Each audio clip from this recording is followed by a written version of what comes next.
It was bolted to a cedar to catch whoever kept tearing up a protected wetland with ATVs.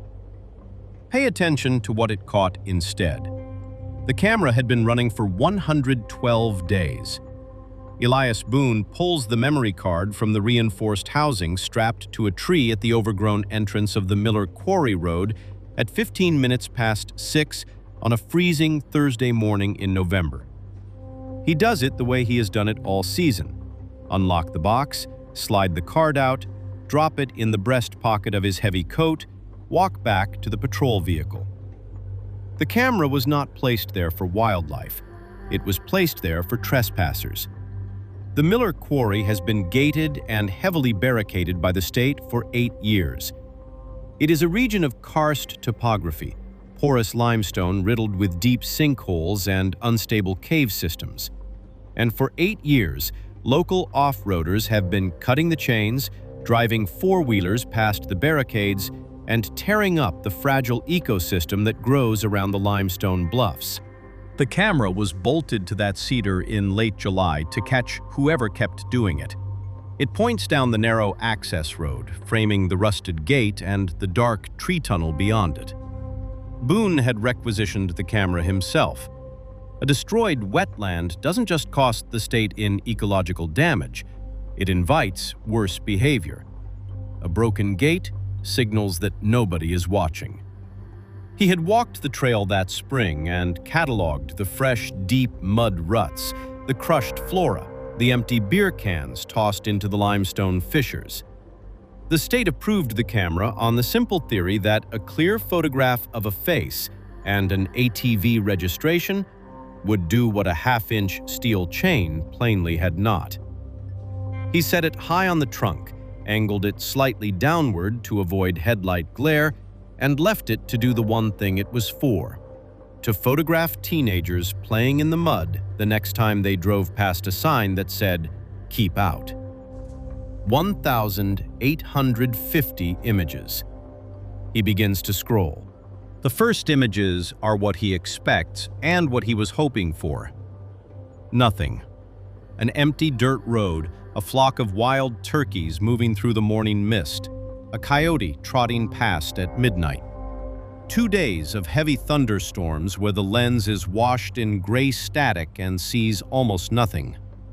A state geologist in a marked Jeep on a permitted day in September, clipboard on the steering wheel, in and out in an hour. Exactly the kind of lawful, quiet traffic the camera was built to tell apart from the destructive kind. For the first stretch of the card, the quarry road behaves the way a closed road is supposed to behave. And it is, if anything, reassuring. The new padlock holding, the road quiet, the camera earning its place by confirming that for 3 straight weeks, nobody had any business in the quarry and nobody came. Then, on day 24, at 18 minutes past 2 in the morning, there is a vehicle. It is not an ATV. It is a heavy-duty, dual rear-wheel flatbed truck backed in past the gate, which means someone possessed a master key or had picked the lock and replaced it seamlessly. The flatbed is turned toward the edge of the deepest limestone sinkhole. A single figure stands on the bed of the truck. The next frame, 14 minutes later, shows the truck pulling out nose first, turning onto the county highway, and the road is empty again. He does not stop on it. People steal timber. People dump old furniture at night. That is the whole reason the camera is there. He keeps scrolling. Day 33, 12 minutes past 2 in the morning. The same flatbed truck backed in at the exact same spot. Day 41, 2:22 in the morning. The truck again. He stops scrolling. He pushes his chair back from the desk. He goes back to the first frame of the truck and starts again, slower, counting. The flatbed appears on 14 separate nights across the 112 days. Never on a weekend, never before 2 o'clock or after 3 o'clock in the morning. The visits are spaced 8, sometimes 10 days apart. A precise cadence, not a coincidence. The rhythm of a man fitting something dark into a life that has other, legitimate obligations in the daylight. It is always backed in. The headlights are always cut the moment the truck clears the gate. A single, dim red headlamp throws a faint circle of light on the flatbed, and nothing beyond it. And then there is the payload. Boone zooms in on the bed of the truck. The man is not dumping solid trash. Strapped to the flatbed is a massive 275-gallon IBC Tote, a cube of thick white plastic encased in a galvanized steel cage. In the frames where the truck is backing in, the massive tires of the dually are compressed, sagging under the weight of nearly 3,000 pounds of liquid. In the frames where the truck is pulling out, the tires ride high. The tank is empty. Whatever he is moving, he is not leaving the containers behind. He is hooking a thick PVC hose to the valve, draining 275 gallons of something directly into the black abyss of the limestone sinkhole, packing up his hose and driving away. No physical evidence left behind on the ground, just tire tracks and the locked gate. It is the behavior of a man who has done this enough to have a flawless routine and who believes with absolute certainty that no one is watching the dark. A figure is present in 12 of the 14 sequences. Male, tall, wearing heavy rubber maritime overalls and a respirator mask pulled down around his neck. The mask in every frame, which a man does not wear by accident at 2 o'clock in the morning in the middle of a forest. In 11 of the 12 frames, his face is turned away, shadowed by a hood or blurred by motion. In one, it is not. Day 89, 2:15 in the morning. The heavy hose slips from his grip. He spins around to catch it, looking directly toward the tree line, and the camera's infrared flash catches him full in the face, completely unmasked for a single crystal clear frame. The flash also perfectly illuminates the license plate bolted to the rear of the flatbed. He does the arithmetic the way the camera has taught him to. 14 nights on a single card of 112 days. A visit roughly every 8 days, holding steady back through the late summer. And if the cadence ran the same before the camera ever existed, back well beyond it, 275 gallons of unknown liquid each time. He does not yet know what is in the tank. He knows only that something has been arriving on this road on a schedule, in volumes a man counts in industrial tonnage, for longer than anyone had been watching, and that whatever it is, the earth has been swallowing it whole. Boone exports the clearest frame of the face. He exports the frame of the license plate. He exports the sequences showing the sagging tires. Then he opens the state file on the Miller Quarry. The road is closed. It has been closed by order for 8 years. There is no permit on record for commercial or private access past the gate for any purpose on any date in the window. The only thing that has any business being on that stretch of road is the camera bolted to the cedar. And the camera was put there precisely because something that had no business being there kept leaving mud tracks. 14 nights, nearly 4,000 gallons of liquid, 0 authorizations. The exported plate and face go to the State Environmental Task Force that morning. The frame is flawless. The return comes back within hours, clean, no ambiguity. The truck is registered to a man named Arthur Vance, 58 years old. An address in a sprawling agricultural county riots away, and the registered owner of a massive commercial fertilizer and custom pesticide mixing plant. A facility that formulates highly concentrated proprietary chemical blends for megafarms across the state. A facility that, in the ordinary course of washing its massive mixing vats and purging its lines, produces a highly toxic, concentrated chemical runoff, a sludge of neurotoxins, heavy nitrates, and synthetic phosphates that the law mandates must be neutralized and incinerated at a specialized facility. It is a legitimate business. It has a fleet of trucks, a corporate logo, hundreds of clients, and for most of its operating life, it had presumably disposed of its toxic byproducts the way such an operation is legally required to. Somewhere in the last 3 years, that had changed. The Environmental Task Force pulled the plant's manifests. The facility's permitted disposal history had drastically thinned out, plummeting by 80% on a timeline that lined up month for month with the estimated beginning of the quarry visits. The paper trail that is supposed to follow thousands of gallons of chemical waste from a plant to an incinerator simply ceased to exist. And the toxic runoff did not stop being produced just because the paperwork stopped being filed. It had to be going somewhere. That is when the white plastic tote stopped being a mystery and started being a catastrophic environmental crisis with a terrifying timeline. Industrial chemical disposal is brutally expensive. Specialized tanker trucks, hazmat manifests, a steep fee by the gallon, and a rigid paper trail that follows the poison from your vat to a 2,000-degree furnace.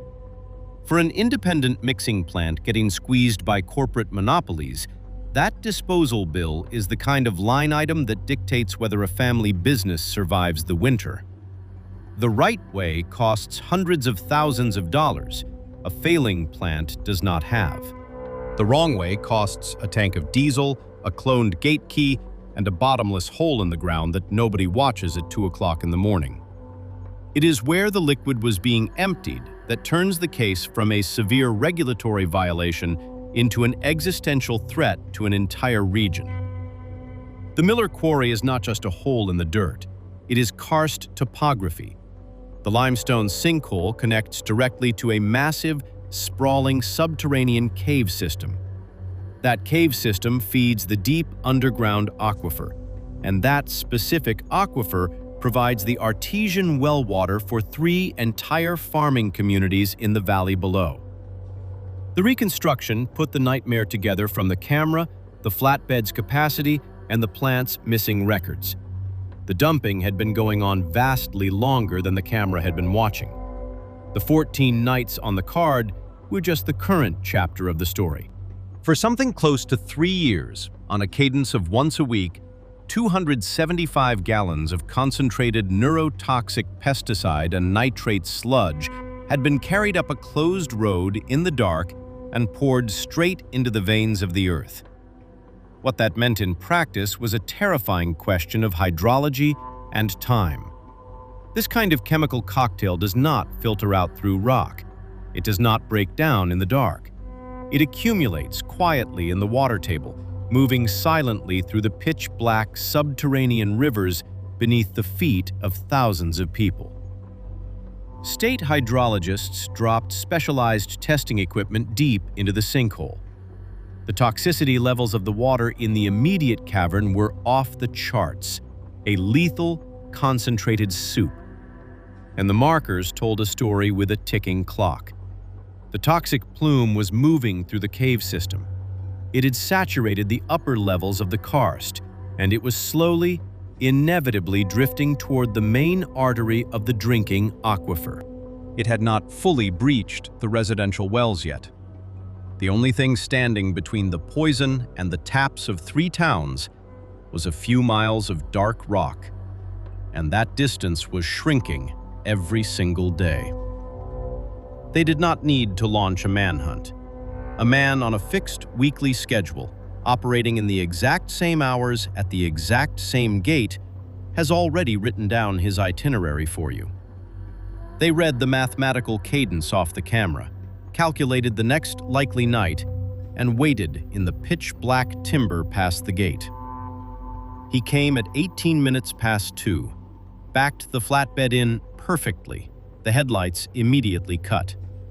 He had the tailgate down, the heavy PVC hose connected to the IBC tote, and the valve half open when the tree line exploded with blinding white tactical floodlights. He did not run. A 58-year-old man in heavy rubber overalls at 2 o'clock in the morning, standing on a truck bed over a sinkhole, blinded by a wall of light, has nowhere to go. He reached up, closed the heavy brass valve on the tank, and slowly lowered his hands. He said absolutely nothing at the edge of the quarry.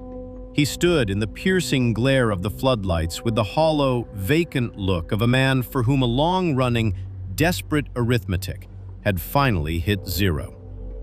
They photographed the truck, the massive, glowing white cube of the Tote, the hose dripping neon green chemical sludge onto the limestone. They photographed the edge of the sinkhole, the rock stained permanently dark and smelling violently of synthetic ammonia. The sight the camera had only ever captured in grainy, infrared glimpses was now in front of them, in stark, terrifying high definition. And the reality of the volume was staggering up close. The charges matched the sheer scale of the harm. Aggravated illegal disposal of hazardous waste, massive unlawful discharge into a protected water source, reckless endangerment of a municipality, counts for each documented dumping the evidence could support, stretching back 3 years. The number the federal court returned was 12 years in a federal penitentiary. The remediation order, attempting to pump and filter the subterranean cave system, establishing deep water monitoring wells for the next 3 decades, and providing emergency filtration systems for 3 entire towns, ran past $18 million. It was levied against a plant that had been dumping in the first place because it couldn't afford a few $1,000s a week to dispose of its poison legally. It is a kind of business arithmetic that only functions if you completely divorce yourself from the consequences. The legal disposal fees, paid honestly month after month, were the cost that Vance believed would bankrupt his grandfather's company. The cost of not paying it, the multi-million-dollar cleanup, the decades of monitoring, the devastating harm to the aquifer, and the total destruction of the community's trust, ran to a figure his plant could not have generated in 50 years of perfect operation. He had traded a financial spreadsheet he could not balance for an environmental debt that the earth could never forgive. The valley communities secured emergency state funding to alter their water intake strategies within the month. The deep earth testing that followed found the vanguard of the chemical plume had reached the outer edges of the aquifer, but by a miraculous margin measured in a few weeks of drift, had not yet saturated the main residential draw. It was caught just in time. It was caught because a camera that had been bolted to a cedar tree to photograph teenagers tearing up mud puddles on four-wheelers had instead, for 112 nights, photographed a man systematically poisoning the water table of an entire county, and counted the gallons while it did. When federal investigators asked Arthur Vance why he did it, he stared at the table for a long time. The mixing plant had been his family's legacy. It was drowning in debt, squeezed out by corporate megafarms. The disposal bills were the anchor pulling them under. The closed quarry road was totally abandoned. The underground river was a void where problems simply disappeared into the dark. He had grown up in the valley. He knew exactly where that aquifer led. When asked how he justified pouring neurotoxins into the water his own neighbors used to bathe their children, he didn't offer an excuse. He just said that once you start doing it, it gets easier to pretend the hole goes nowhere. The camera on the Miller Quarry road had been strapped to a cedar to catch a nuisance, the kind of small, frustrating crime that leaves mud on a trail and costs the state a few hours of grading. For 112 days, it watched for that small crime and did not find it. It found a man backing a commercial flatbed up to a subterranean river in the dead of night, pumping thousands of gallons of poison into the earth to save a dying spreadsheet. And it kept every date. Every case on this channel starts with something that does not belong in the frame. A cut chain replaced with a pristine padlock, a heavy truck where no vehicle should be, sagging tires at 2 a.m. that ride high 10 minutes later, a face caught perfectly in an infrared flash on a road nobody was supposed to know existed. Pay attention to what the camera keeps,